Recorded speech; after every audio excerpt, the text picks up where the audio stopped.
সাদিয়া আয়মান তার কষ্টের জায়গা থেকে কথাটা বলছে। আমি এটা নিয়ে একদমই ট্রোল করতে ইচ্ছুক না। তো এই ধরনের একটা অনাকাঙ্ক্ষিত বিষয় ঘটছে, এটা নিয়ে সাদিয়া আয়মান প্রতিবাদ করছে। আমার কাছে ওই জায়গাটাও কি মনে হয় নাই, দোষের মনে হয় নাই। ইন্ডিয়ার সাংবাদিক ময়ূর বাবু, সাংবাদিক বলবেন না তাকে, সে জোর করে তাকে সাংবাদিক বানানো হয়েছে। বেসিক্যালি তার হকার হওয়ার কথা ছিল।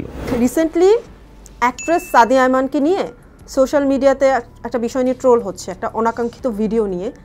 তার একটা ভিডিও আই গেস আপনি দেখেছেন। সো ওইটা নিয়ে আপনার কোনো কমেন্টস করা আছে কিনা, যেহেতু তার সাথে আপনার কাজ হয়েছে? হ্যাঁ, তার সাথে আমার অনেকগুলো কাজ হয়েছে এবং আমার কমেন্টসের জায়গাটা হচ্ছে, আমি যখন দেখলাম যে একটা কাদা ছোড়াছুড়ির জায়গাটা ক্রিয়েট হয়েছে, তা আমার কথা হচ্ছে সাংবাদিকতা সেটা না যেটা আপনারা করছেন।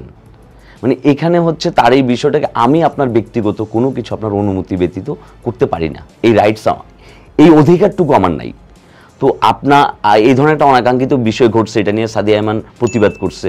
আমার কাছে ওই জায়গাটাও কি মনে হয় নাই, দোষের মনে হয় নাই। কিন্তু বরঞ্চ এই জায়গাটাতে যারা হচ্ছে সাংবাদিকদেরকে তাদেরকে ডিফেন্ড করার চেষ্টা করছে, আমার কাছে এটা অনৈতিক মনে হয়েছে। আমি নিজে কোন একটা পোস্টে যেন আমি গিয়ে কমেন্টও করছি যে ভাই, আপনি আমার অনুমতি ছাড়া কাজটা কেন করবেন? এটা করার রাইট নেই। এখন পহিলে কাপু আপনি জানেনও না, আমি আপনার সাথে একটা ছবি তুলে ফেললাম, তুলে আমি সেটা আপনার অনুমতি ব্যতীত সোশ্যাল মিডিয়ায় পোস্ট করে দিলাম। অ্যান্ড ভাই, আপনারও তো একটা কনসার্ন থাকতে পারে যে না ভাই, আমি চাচ্ছি না এই ছবিটা সোশ্যাল মিডিয়া যাক, আমার পরিবার দেখবে, আমার ফ্রেন্ডস জোন দেখবে, আমার বন্ধু বান্ধব দেখবে। এখন আমরা আসলে কতটুকু করব আর কতটুকু করব না, এই মাত্রাটুকু আমরা ভুলে যাই। সমস্যাটা এখানে।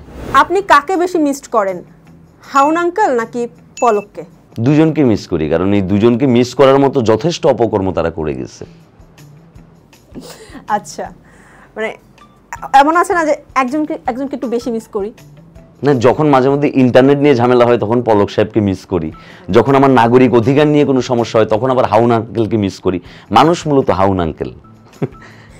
এই যে হাউন আঙ্কেলের ব্যাপারটা আসলো, এই যে সাদিয়া আয়মান যে একটা ঝামেলায় পড়লো, অনেকে বলে যে এখন যদি হাউন আঙ্কেল থাকতো তাহলে তো হয়তো ব্যাপারটা ঠিকঠাক মিটমাট হয়ে যেত। এটা একটা বুলশিট ব্যাপার না। সাদিয়া আয়মান তার কষ্টের জায়গা থেকে কথাটা বলছে, যে সে যেটা করতে চায় নাই কিংবা সে যেটা দেখতে চায় নাই, ওই ধরনের একটা অপ্রত্যাশিত ব্যাপার তার সাথে ঘটছে।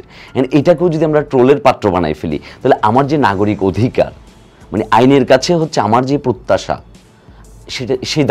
সেই দাবিটুকু তাহলে কিভাবে পূরণ হবে? আমি এটা নিয়ে একদমই ট্রোল করতে ইচ্ছুক না। আচ্ছা, ইলিশ এখন জাতীয় মাছ না রাজনৈতিক মাছ, আপনারই কথা এটা, কোনো একটা ভিডিও ক্যাপশন। সো এই যে ইলিশ বিভ্রাটের সাথে আরেকটা নাম চলে আসে, ইন্ডিয়ার সাংবাদিক ময়ূর বাবু। সাংবাদিক বলবেন না তাকে, সে জোর করে তাকে সাংবাদিক বানানো হয়েছে। বেসিক্যালি তার হকার হওয়ার কথা ছিল। শিলিগুড়ি কিংবা হচ্ছে আপনার এই হায়দ্রাবাদ, অন্যান্য কোনো স্টেশনে হয় ব্রাশ বিক্রি করতো, নয়তো হচ্ছে দাঁতের মাজন বিক্রি করতো, কিংবা চুলকানির মলম বিক্রি করতো। সরি টু সে, এই কথাটা এই কারণেই বলছি, তিনি লাস্ট বেশ কিছুদিন যাবৎ বাংলাদেশকে যেভাবে রিপ্রেজেন্ট করছে, একটা টিভি চ্যানেল ভাই, সবাই দেখছে, কিন্তু উনি বাংলাদেশকে যেভাবে রিপ্রেজেন্ট করছে, আমার কাছে এটাকে কোনোভাবে সংবাদ উপস্থাপকের কাজ কিংবা জার্নালিজমের অংশ মনে হয় নাই। আমার কাছে মনে হয়েছে যে কি, ওই হারাদাকে কেউ পে করছে এবং ওই টাকার গুণেই, ওই টাকার জোরেই সে বাংলাদেশকে নিয়ে এই ধরনের নোংরা কথাবার্তা ছড়াচ্ছে। এটাকে কোনোভাবেই আমি জার্নালিজম বলবো না, কোনোভাবেই। আর সংবাদ উপস্থাপক হওয়ার যোগ্যতা তো নাই, একদম পরিষ্কার কথা। আমার কাছে কোনো অ্যাঙ্গেলেই মনে হয় না উনি একজন সংবাদ উপস্থাপক, বরঞ্চ মলম বিক্রেতাই মনে হয়েছে, টু বি ভেরি অনেস্ট।